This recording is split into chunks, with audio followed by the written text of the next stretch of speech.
Hello बच्चों, आज देखेंगे हम हिंदी पेपर का सॉल्यूशन। हिंदी में जो भी ऑब्जेक्टिव क्वेश्चंस है उसका सारे का सॉल्यूशन देखेंगे।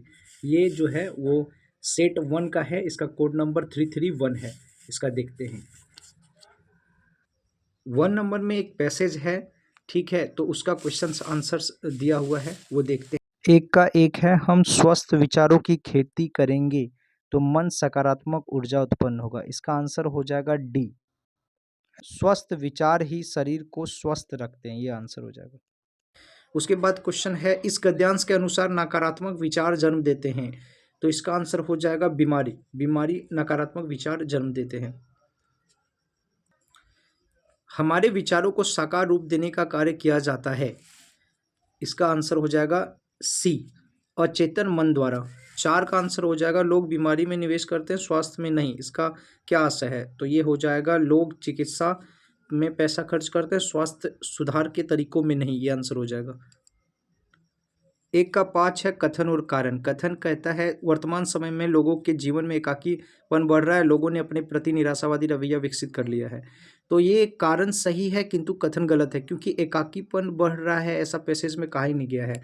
तो इसका आंसर हो जाएगा बी नंबर, ठीक है। 2 का 1 है, पद्यांश में मातृभूमि की किस विशेषता का उल्लेख नहीं है? तो ये हो जाएगा डी, शांति और सुखों की वर्षा करने वाली है, ऐसा उल्लेख नहीं किया गया है।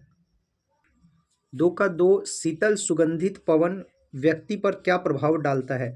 तो इसका आंसर हो जाएगा डी, वह उसकी थकान को दूर भगा देता है। 2 का 3, धरती की हरियाली की तुलना किससे की गई है? तो कोमल मखमली कपड़े से। कथन और कारण पर विचार करते हुए सही विकल्प चुनिए। धरती को जननी कहा गया, ये कथन है। कारण है, धरती से प्राप्त जल अमृत समान होता है। ये हो जाएगा, कथन और कारण दोनों सही है और कथन कारण की सही व्याख्या करता है, सी हो जाएगा। और 2 का 5 है, दिन में तरनी करता तम का नाश है। इस पंक्ति का आशय ए नंबर हो जाएगा, यहाँ के दिन सदा सूर्य के प्रकाश से प्रकाशित रहते हैं। 3 का 1 है, जो शब्द सबसे कम समझ आते हैं वे 2 शब्द हैं, सभ्यता और संस्कृति। इस वाक्य का रचना की दृष्टि से वाक्य भेद होगा। इसका हो जाएगा डी नंबर, मिश्र वाक्य, जहाँ पे जो, जिसे, जैसे ही मिल जाए, जो कि अधूरा वाक्य होता है, वो मिश्र वाक्य होता है, ठीक है। 3 का 2 है, आग का आविष्कार जिस आदमी ने किया होगा वह महान आविष्कर्ता होगा। इस वाक्य का सरल वाक्य है, तो इसका हो जाएगा बी, आग का आविष्कार करने वाला व्यक्ति महान आविष्कर्ता रहा होगा। ये हो जाएगा सरल वाक्य में, ठीक है।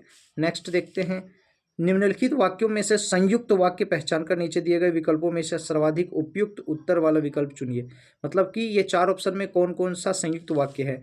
तो इसका हो जाएगा 1, 3 और 4, मूर्ति कपड़े नहीं बदल सकती है लेकिन चश्मा तो बदल सकती है। 2 वाक्य है लेकिन से जुड़ा हुआ है, और इसमें 2 वाक्य है और से जुड़ा हुआ है, तो 3 और 4 संयुक्त वाक्य है। इसका आंसर हो जाएगा सी, 3 और 4, ठीक है। 3 का 4 है, निम्नलिखित वाक्यों में मिश्र वाक्य का उदाहरण है। असहयोग आंदोलन के प्रभाव से शिवपूजन सहाय ने नौकरी से त्याग करते, ये नहीं है, तो इसका आंसर हो जाएगा हाँ, डी नंबर, शिवपूजन सहाय का जन्म जिस गांव में हुआ था वह बिहार में है। ये मिश्र वाक्य का उदाहरण है। बताए थे जिस, जैसे ही, जो, जहां मिल जाए, जो अधूरा वाक्य को डिनोट करता है वो मिश्र वाक्य होता है, ठीक है। तो ये हो जाएगा। इसमें मिलान करना है, उसके बाद बताना है किसका हो। जैसे ही मैं वहां पहुंचा वह चला गया, तो जैसे ही है, तो ये मिश्र वाक्य हो जाएगा। 1 का 3, मैं वहां पहुंचा और वह चला गया, ये संयुक्त वाक्य है। मेरे वहां पहुंचते ही वह चला गया, सरल वाक्य है। 1 का 3, 2 का 1 और 3 का 2, तो किसमें है? तो डी नंबर है। 1 का 3, 2 का 1, 3 का 2, ये आंसर हो जाएगा, ठीक है। 4 का 1 है, निराला ने फागुन के प्रभाव को अभिव्यक्त किया है, वाक्य में वाच्य है, तो ये कर्तरी वाच्य है। माँ द्वारा बेटी को परंपरा से हटकर सीख दी गई है, उदाहरण है। द्वारा लगा है तो, और सकर्मक क्रिया है, तो ये कर्मवाच्य हो जाएगा।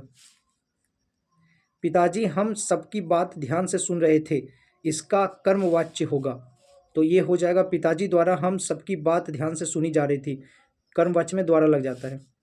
अगर आपको व्याकरण, हिंदी व्याकरण के बारे में अच्छे से जानना है तो आप प्रीवियस वीडियो देख सकते हैं, उसमें हम हिंदी व्याकरण बहुत अच्छी तरह से समझाए हुए हैं।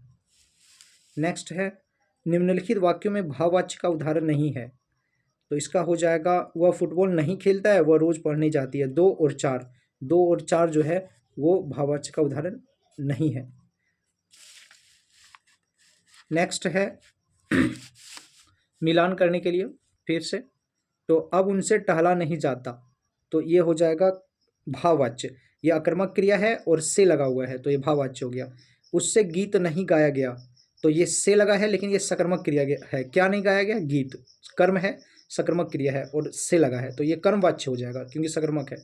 मैंने एक लंबी कविता लिखी, ये कर्तृवाच्य है।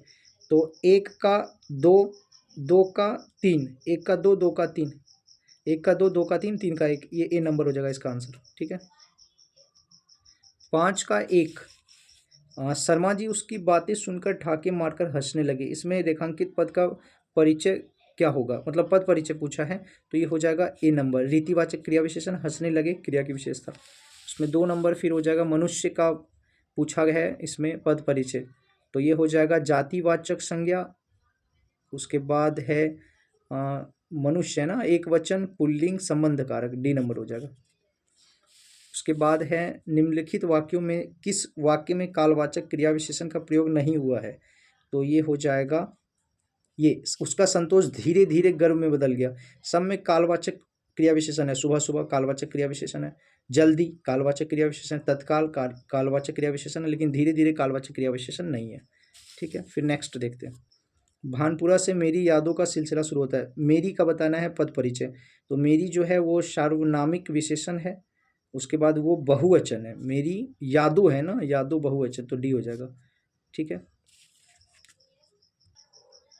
5 का 5 है, मैं भी वहाँ रुककर उन्हें सुनना चाहती थी।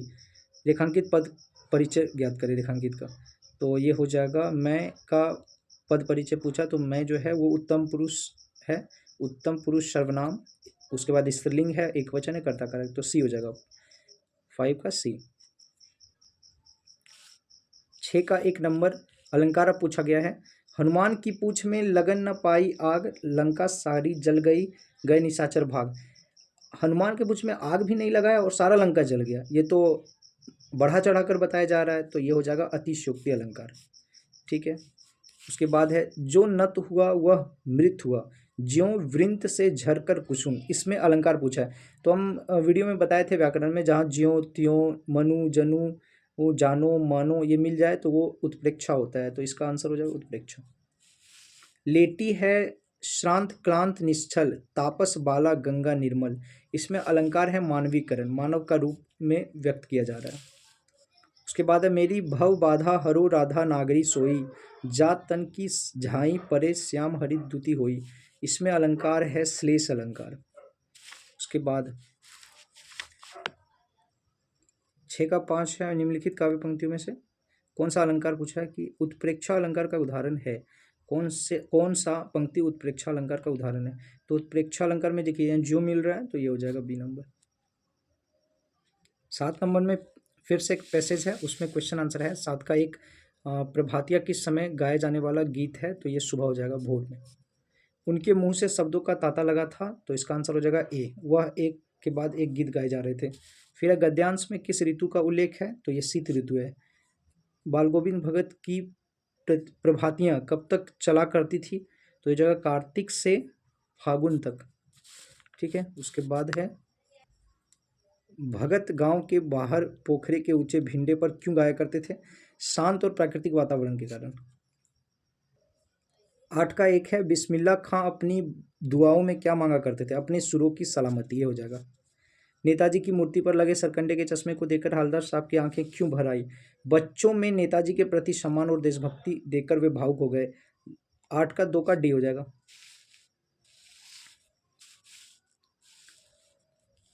फिर से है, अब राम लक्ष्मण वाला पंक्ति दिया गया है कुछ कविता, उसमें पूछा। 9 का 1 है राम ने स्वयं को परशुराम का सेवक क्यों बताया? तो इसका बी हो जाएगा, वे परशुराम का क्रोध शांत करना चाहते थे। 9 का 2 है परशुराम के क्रोध का क्या कारण था? तो इसका आंसर हो जाएगा उनके गुरु शिव का धनुष टूटना। लक्ष्मण ने शिव धनुष की तुलना अन्य धनुषों से क्यों की? तो परशुराम का क्रोध शांत करने के लिए। परशुराम की बातें सुनकर लक्ष्मण मुस्कुराने क्यों लगे? तो ये हो जाएगा डी, परशुराम के आत्म प्रशंसात्मक वचनों को सुनकर। फिर परशुराम ने राम के विनम्र वचनों का उत्तर कैसे दिया, तो क्रोधपूर्वक, बी नंबर क्रोधपूर्वक हो जाएगा। अब 10 का है एक, सूरदास के पदों में उद्धव की तुलना किससे नहीं की गई है, तो बी हारिल पक्षी की लकड़ी के समान, क्योंकि हारिल पक्षी की लकड़ी के समान गोपियां खुद को बताती है इसलिए। 10 का 2 है, यह दंतुरित मुस्कान में बच्चे के धूल धूसरित शरीर को देखकर पिता को कैसे लगता है, तो उसका आंसर हो जाएगा बी, जैसे झोपड़ी में कमल का फूल खिल गया हो। यहाँ पर खत्म होता है आपका ऑब्जेक्टिव क्वेश्चंस। ऐसे ही अगर आप एग्जाम्स के पेपर का एक्सप्लेनेशन चाहते हैं, आंसर की चाहते हैं, तो हमारे चैनल को सब्सक्राइब करें। Thank you.